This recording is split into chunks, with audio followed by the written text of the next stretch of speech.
Good day everyone, you are welcome to my YouTube channel, The Transformer. It's good to be back. If you observe very well, you understand that I've not dropped any other video aside the one I dropped the last time. It was not intentional. I needed to put one or two things together in order for me to serve you better. And I thank God along the line, some persons came along to give me this support. And I'm grateful for that. Having said that, today we'll be looking at the part 2 in the scalars and vectors series in physics. That is the addition of vectors. Now, before I start, let me quickly remind you of what we talked about in my first video. We talked about the concept of scalars and vectors, where we said scalars are quantities that have only magnitude but has no direction. We also said that scalars can be added by ordinary arithmetic method. For those of you that may have forgotten what I mean by ordinary arithmetic method, it simply means that if you are told to add scalars, you just add them the normal way you add numbers. Take for example an volume as an example of scalar. If you are told to add a volume of 5 centimeter cube and 6 centimeter cube, what will you get? If you add it, you get what? 11 centimeter cube. So that means the addition of scalars is just the simple and the normal way you add numbers. So 5 plus 6 will give you what? 11. So it's a what? It's a direct way you add what? Numbers. So that's how you add what? Scalars. Because we are not concerned about the direction as far as scalars are concerned. We are only concerned about the magnitude, which are the what? The numbers. So the addition of vectors, of these two vectors, 5 centimeter cube and 6 centimeter cube, simply gives you what? 11 centimeter cube. But when it comes to the addition of vectors that we'll be looking at today, it is a different ball game. It is done in a special way. So in that last class, we also said that the vectors are quantities that have both magnitude and direction. That means for you to describe a vector very well, you must know the magnitude and you must know their direction. We also said that vectors are added by geometric method. This geometric method is what we'll be looking at today as far as the addition of vectors is concerned. Now, what are the addition of vectors? Addition simply means what? Sum. So the sum of two or more vectors acting on a body in a given direction results in a single vector which produces the same effect as the two or more vectors acting together. This single vector is what we call the resultant vector. What then is a resultant vector? A resultant vector is that single vector which will have the same effects in magnitude and direction as the original vectors acting together. For those of you that may not understand what single means, single simply means one. So it simply means addition of vectors with what? When you combine two or more vectors together to get what? One single vector. But the process involved in the addition of vectors depends on the direction in which these vectors are acting. For the purpose of this class, we'll be looking at the addition of two vectors to give a single vector called the resultant vector. The conditions involved in finding the resultant of two vectors depends on the direction in which these vectors act on a particular body. So for this class, we'll be looking at when these two vectors act in three different directions. The first direction is when the two bodies are acting in the same direction. The second one is when the two bodies are acting in opposite direction in a straight line.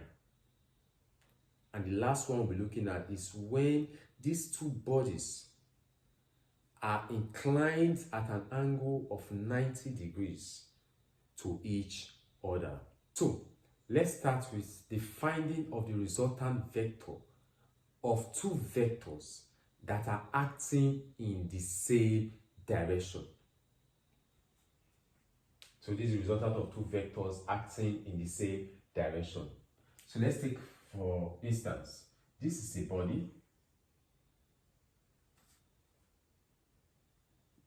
Let's say a force P is acting on this body in this direction, which is what? Eastern direction.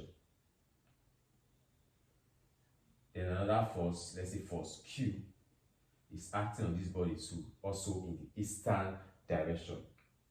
How do you now get the resultant vector of these two vectors? That means, how do you now get the single vector of these two two vectors, Q and P? It's very simple.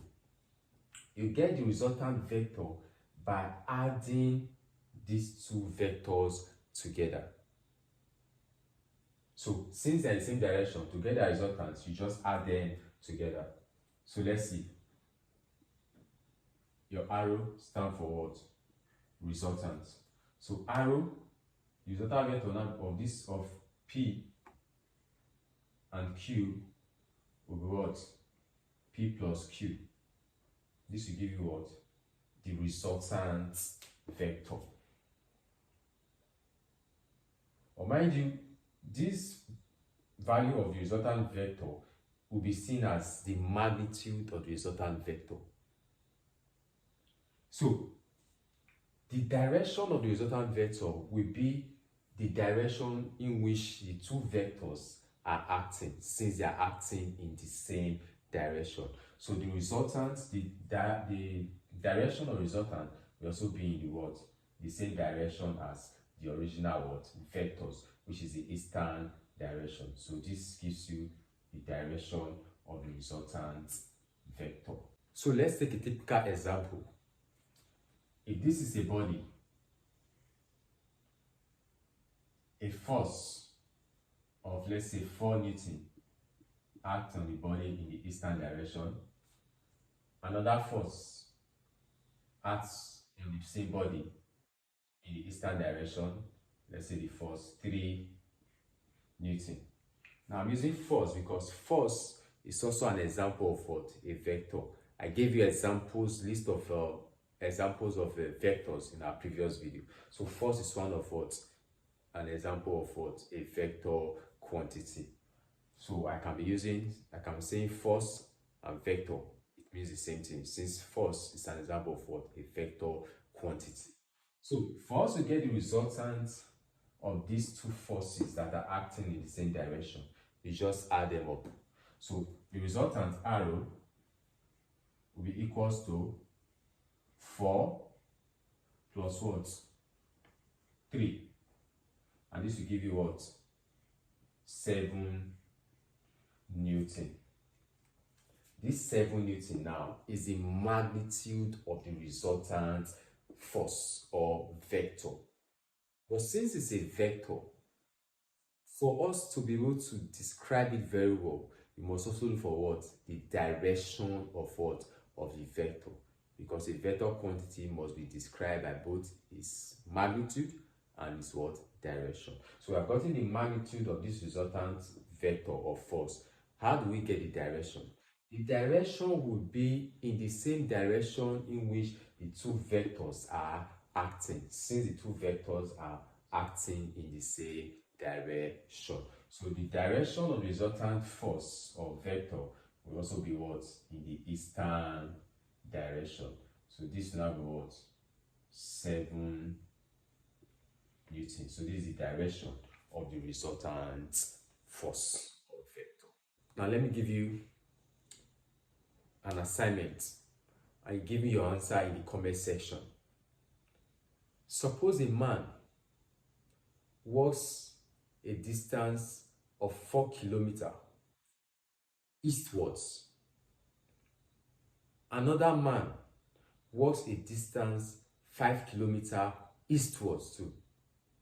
What is the total displacement of these two men?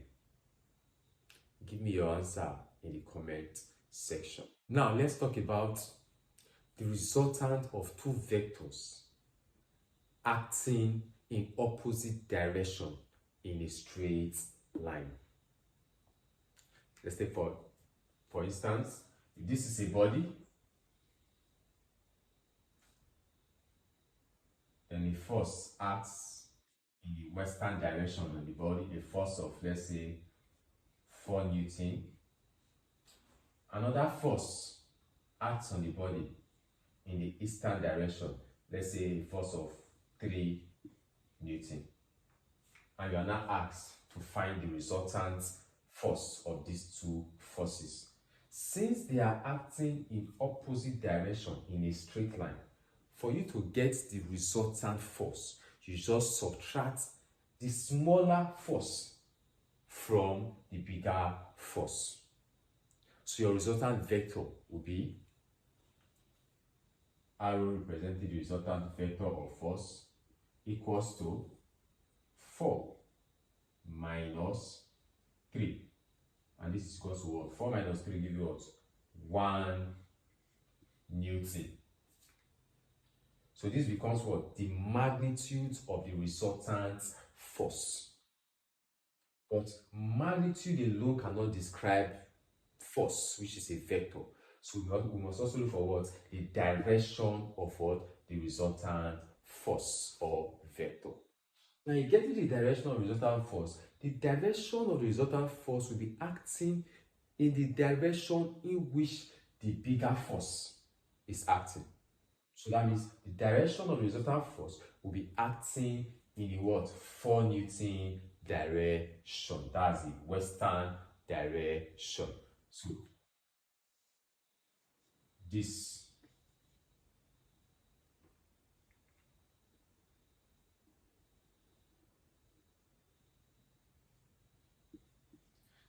becomes the direction of the resultant vector of these two vectors. Let me give you an assignment and you also write your answer in the comment section. Suppose a man walks 2 kilometers eastwards and then 4 kilometers westwards. What is its displacement from a starting point? I'll give you a clue. If the man walks 2 kilometers eastwards and then 4 kilometers westward, what is its displacement from the starting point? Mind you, displacement is what? It's also an example of what? A vector. So in finding the displacements, you must find the magnitude and you must find the direction. So the third one we'll be looking at is when the two vectors are inclined at an angle theta degrees to each other. Now this third one is of two types. And it's when theta is equal to 90 degrees and when theta is lesser or greater than 90 degrees. But for this video, we'll be looking at when theta is equal to 90 degrees. When our subsequent video, we're looking at when theta is lesser or greater than 90 degrees. So when the two vectors are inclined at an angle of 90 degrees, how do we find their resultant? That's what we want to look at now. So let's see.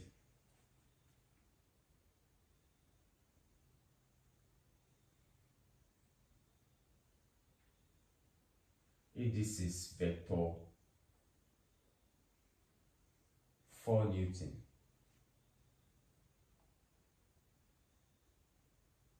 and this vector 3 Newton, as you can see, this vector 4 Newton and vector 3 Newton, they are inclined at an angle of what? 90 degrees to each other. 90 degrees. This is the symbol for 90 degrees. So how do we find the resultant of these two vectors that are inclined at an angle of 90 degrees to each other? Now, having drawn this, the next you have to do is to form a parallelogram from these two vectors. The question is, what is a parallelogram? A parallelogram is a flat shape with 4 straight sides, with the opposite sides equal and parallel. A parallelogram can be a square, a parallelogram can be a rectangle, a parallelogram can be a rhomboid, a parallelogram can be a rhombus. But for this particular vectors now, the parallelogram that we can form from these two vectors would be a rectangle. And if this place was 4 Newton and here was 4 Newton, the parallelogram that would have formed would have been a square. Now, I'll explain that. Now, if this is two vectors, so I think it was like 4 Newton and this one 4 Newton. To form the parallelogram, we say parallelogram is what? It's a flat shape with what? 4 sides. So to make these two sides to become 4, you just need to what? Do something like this. Do something like this. Since we're in a parallelogram, the opposite sides are what? Equal and parallel. That means they can, when they be parallel, they can never meet. Because if you continue to extend this line, you see that they can never meet. But when you have something like this, a line like this, and another one like this, you are good that when you continue to extend this line to meet this line. So these two lines cannot be called parallel lines.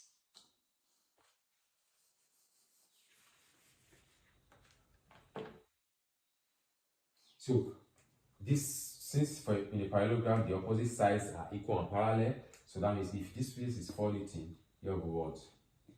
4 Newton. If this is 4 Newton, here will be what? 4 Newton. As far as all the sides are equal, this parallelogram is known as a square.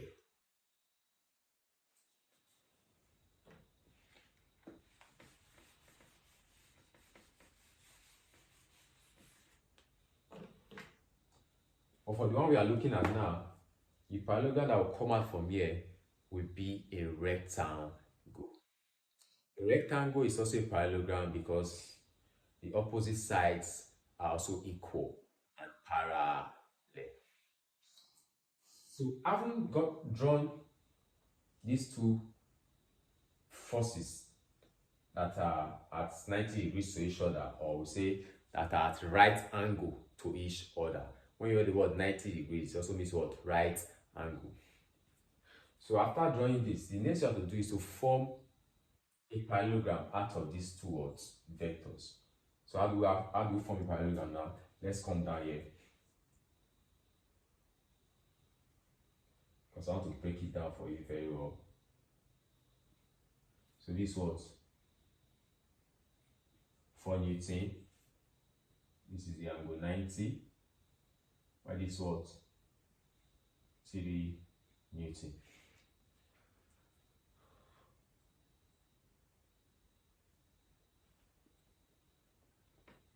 Though we are not drawing it to scale, but let's make this one smaller since this one is 3 Newton and this one longer since this one is 4. So this one is 4 Newton. So if forming a parallelogram out of this, you just what? Draw a line like this, a dotted line, and draw a dotted line like this too. So you can see we have formed what? A parallelogram called what? A rectangle. So that means this 4 Newton, this side is equal and parallel to what? This side. So if here is 4 Newton, here also be what? 4 Newton. So if here, this side is also what? Equal and parallel to what? This side. So if here is 3 Newton, here also be what? 3 Newton.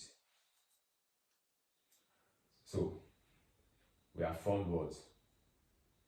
A parallelogram out of this what? These two vectors. The next thing we have to do now is to what? Draw a diagonal. Now let me leave here. Let's come here. Try to break it down so that it's not be confusing. So we have drawn something like this, something like this, something like this, something like this,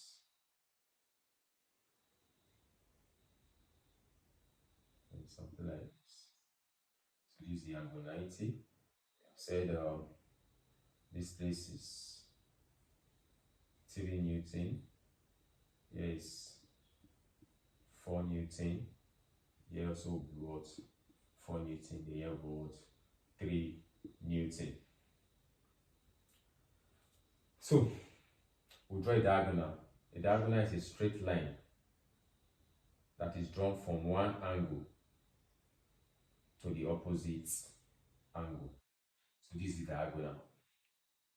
So this diagonal gives the resultant vector or force of these two forces, 3 Newton and 4 Newton. But in getting the resultant, this arrow now is the magnitude of the resultant of these two forces. But I told you before, in describing a vector, you must get the magnitude and the direction. So this arrow stands for the what? The magnitude of the resultant vector or force. Now, in getting the direction would be the angle that is diagonal or this or the magnitude of the resultant vector makes with what? With the horizontal. So let's see that direction as alpha. Exactly.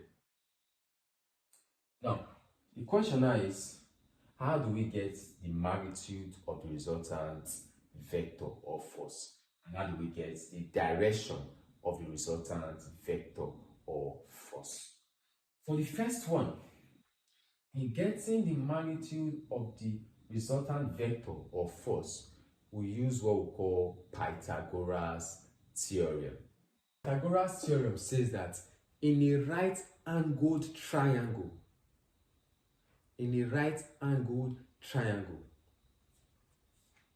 says the hypotenuse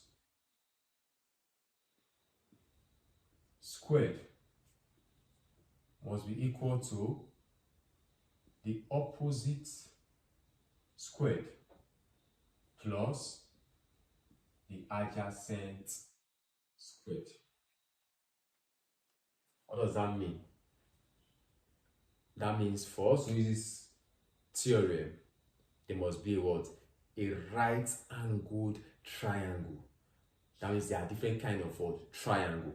But the one who can apply this Pythagoras theorem is what they call the right-angled triangle. And you know that a triangle itself is a what? A three-sided what? Shape. Exactly. So let's bring out a right angle triangle from this parallelogram. So if we call here point A, we call here point B, we call here point C, and we call here point D. Mind you, in a parallelogram like square or rectangle, all the angles are equal to angle 90. So this angle 90. So knowing that, so in bringing out this right angle triangle A, C, D, you have something like this.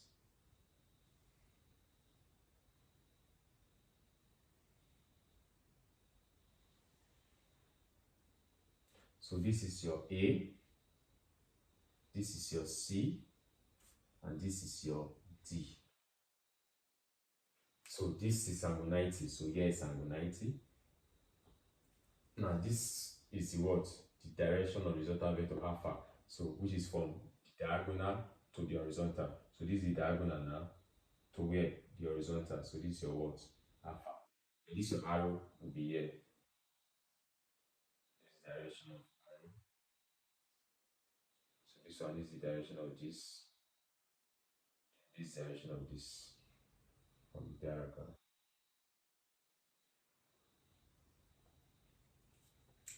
So this is a right angled triangle. What makes this triangle, which is what? The triangle is what? I said it's what? A three-sided figure or shape. You can see the three sides now. Side AD 1, side DC 2, and side CA 3. So this is what? A triangle, because it has what? 3 sides. But what makes this triangle a right angled triangle? The reason why this triangle is a right angled triangle is because of this angle 90. I told you before earlier that 90 degrees means what? Right angle. So call this 90 degree, this triangle is called right angled triangle.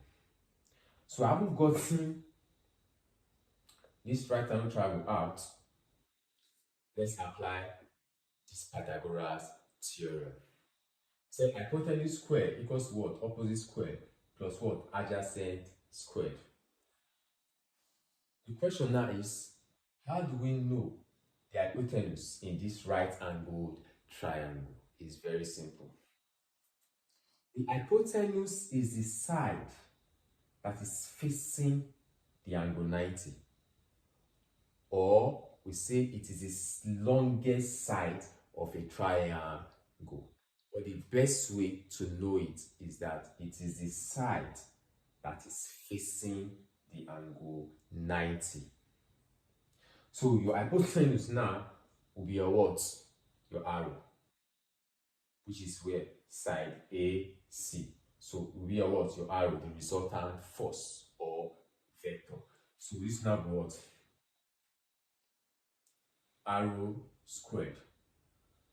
Because the formula is, let's say what? A square equals to, now how do we get the opposite? The opposite will be the angle that is not the angle 90, but will be the angle that is lesser than angle 90, and will be the angle that we are looking for. And the angle we are looking for that will give us the direction of the resultant force or vector is what? Alpha. So the side that is facing alpha, the side that is facing angle alpha, becomes the opposite. So the opposite now is what? Side CD, which happens to be your what? Sorry, I forgot to put down earlier. For the 4 Newton, and this one is your the 3 Newton. So the opposite becomes what? The 4 Newton. So this is now what? 4 squared. Then this is your plus, you put it here, plus. Then what will be, how do you know the adjacent? The adjacent becomes the last side. Having gotten the hypotenuse, your opposite, the last side becomes the adjacent. So the adjacent now is what? Side AD, which is your what? your 3 Newton. So this is now what? 3 squared. So let's simplify.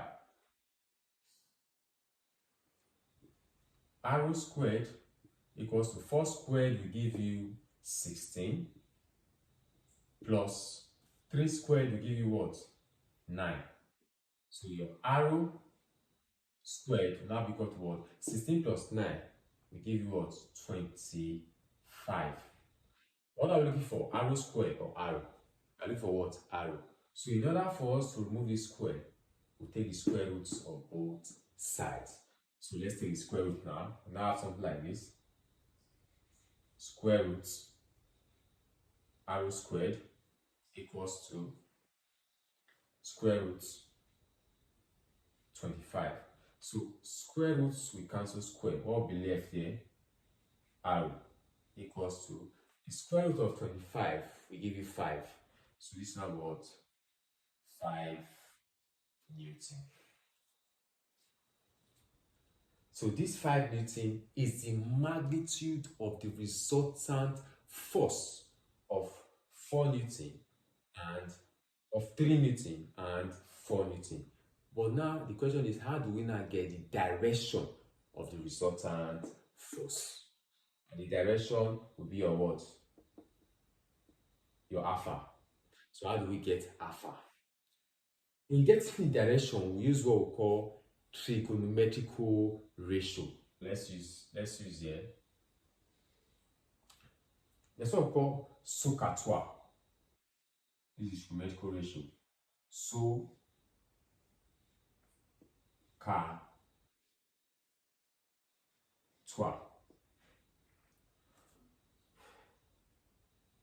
In our subsequent class in maths, we look at all these things, but I'll just tell you what they mean for now.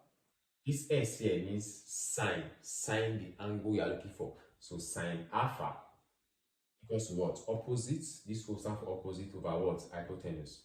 The Y cap means what? Cos alpha equals to what? Adjacent over what? Hypotenuse.